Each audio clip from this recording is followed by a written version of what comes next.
Hello, my name is Douglas Bloch. I'm an author and depression counselor. Welcome to your Depression Recovery channel, where each week we talk about practical tools and coping strategies for healing from depression and anxiety. As many of you know, I run support groups in addition to doing this channel, and I've recently got into the habit of beginning each support with a joke, because humor is a good way to get out of depression, a good way to lighten people up, so I decided to incorporate this ritual into the videos starting today. So, here's today's question. Why was the Scarecrow a successful neurosurgeon? Give up? He was outstanding in his field. All right, so what are we talking about today? We're talking about my top 5 strategies for keeping anxiety at bay.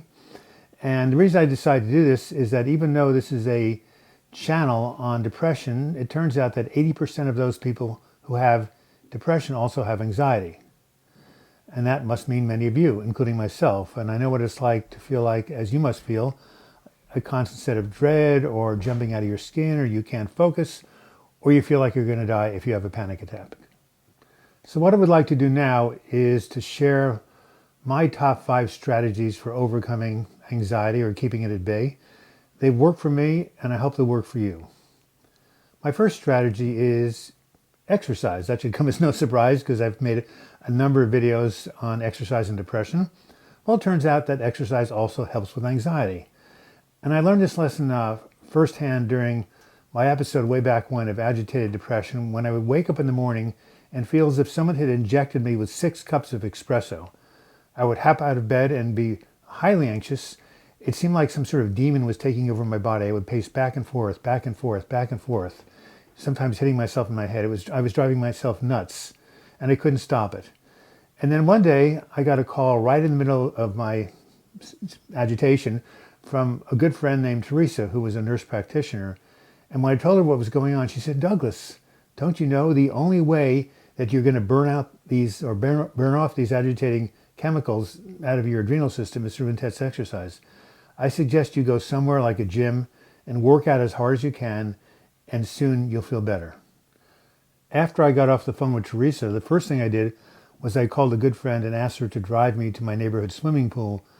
I was too agitated to drive, so she did that. I hopped in the pool and I swam lap after lap after lap. I think it was 36 laps or a mile, which was a lot for me. And at the end, I was exhausted and spent, but I was also calm. Wow. And if you folks want to try this, what I want to say is that you have to take an exercise that really raises your heart rate and causes you to break a sweat. Obviously, that doesn't happen in a pool, but if you're on a treadmill or an exercise bike, you really want to get your heart rate up to maybe 70% of its maximum. Break a sweat. Do that for at least 16 to 20 minutes, and you'll start to feel the effects. The second tool I have found that is helpful in calming anxiety is what's called paced breathing. You see, when I'm anxious and my breathing is rapid and shallow, I'm not getting enough oxygen to my brain.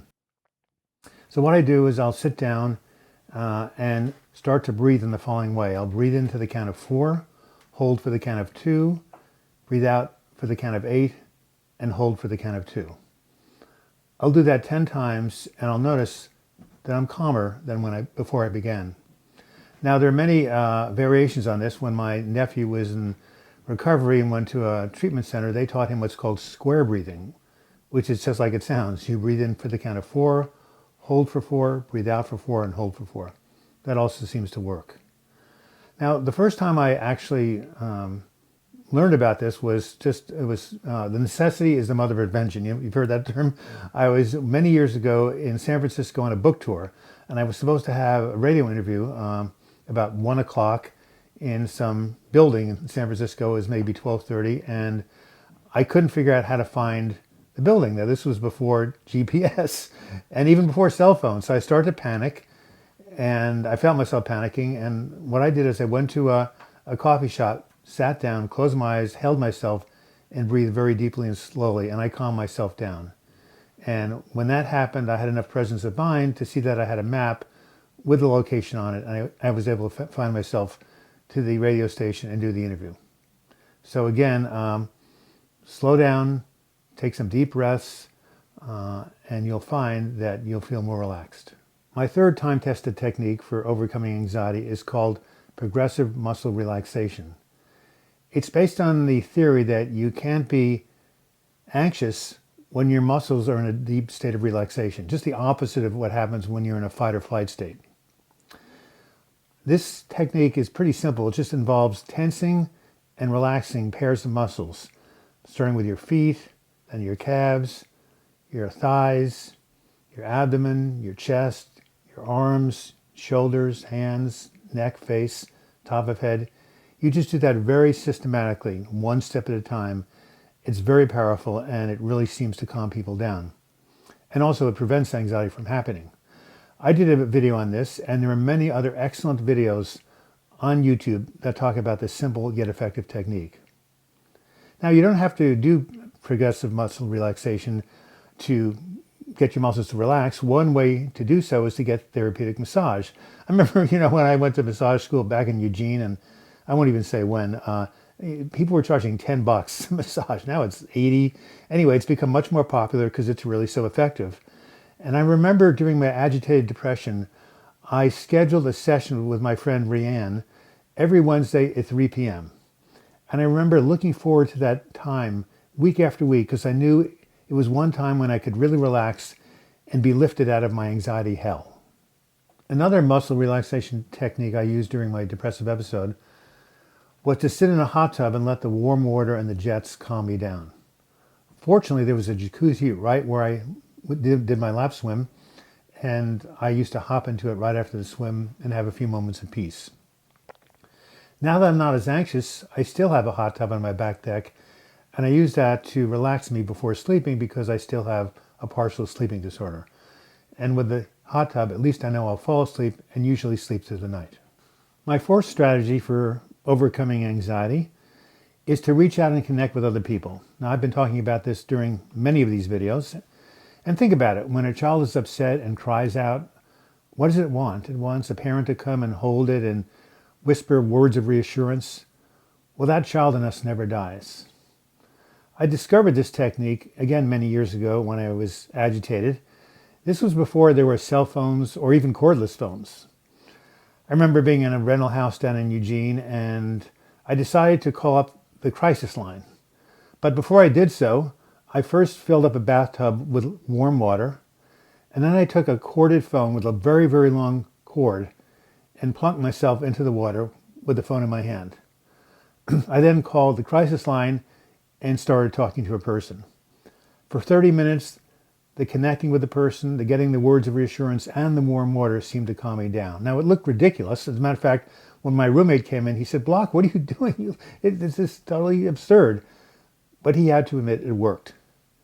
And now that I'm a counselor, I talk many people down from anxiety attacks, and I see how effective that is. So if you're having a panic attack or anxiety attack, try reaching out to a friend, go over to somebody's house, or call the crisis line. You'll be glad you did. My fifth time-tested strategy for coping with anxiety is, you guessed it, medication. When all four of the previous strategies didn't work, I would pop a half a Klonopin. And within 20 minutes, I was relaxed. So relaxed, in fact, that I was loopy and couldn't do much of anything. Now, this was very embarrassing in the middle of group therapy, but it was better than pacing around and hitting myself in the head. Unfortunately, Klonopin is part of a class of drugs called benzodiazepines. This includes Valium and Ativan and Xanax. And these drugs can be habit-forming, and you can become dependent upon them. In addition, it will take more and more of the drug to create the same effect. Fortunately, there are a class of antidepressants called the SSRIs, such as Prozac and Paxil and Zoloft and Celexa and Lexapro, that for some people seem to calm them down and treat anxiety. If you decide to go this route, work with a psychiatrist or nurse practitioner, and of course it's always trial and error, but some of my clients have found that Paxil or Celexa really help them with their anxiety. If they do, that's great. There's one more medication that I would like to talk about that is used by many people to treat their anxiety, and you won't get it from a psychiatrist, and that's marijuana. I'm not recommending this, but many of my clients have told me that marijuana helps them calm down. Fortunately, there is now something called CBD oil, which is a part of marijuana that does not have THC, which is a psychoactive part of pot. So if you take CBD oil, you won't get stoned. It's often used for pain also. CBD first came into prominence when it was used to treat a child who had seizures that were quite debilitating.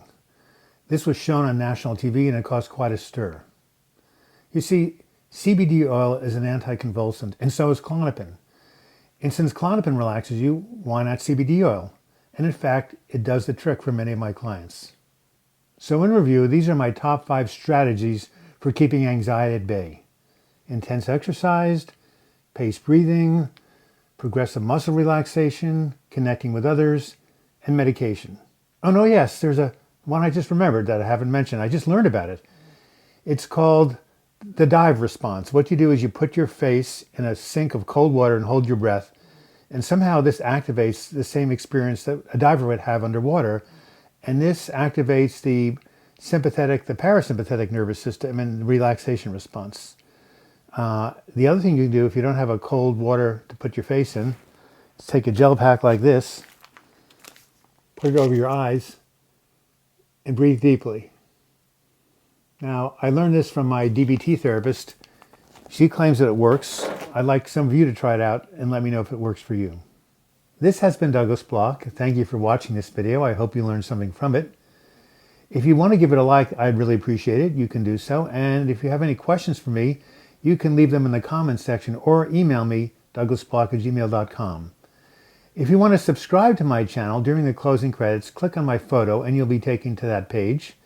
If you click on the picture of the book, Healing from Depression, you'll be taken to my website, healingfromdepression.com, where I share a lot more of these strategies for free. And if you want to look at some of the videos that are on the screen, just click on those videos and you'll be taken right to them. And until we meet again, I wish you the best in your mental health recovery. Thank you.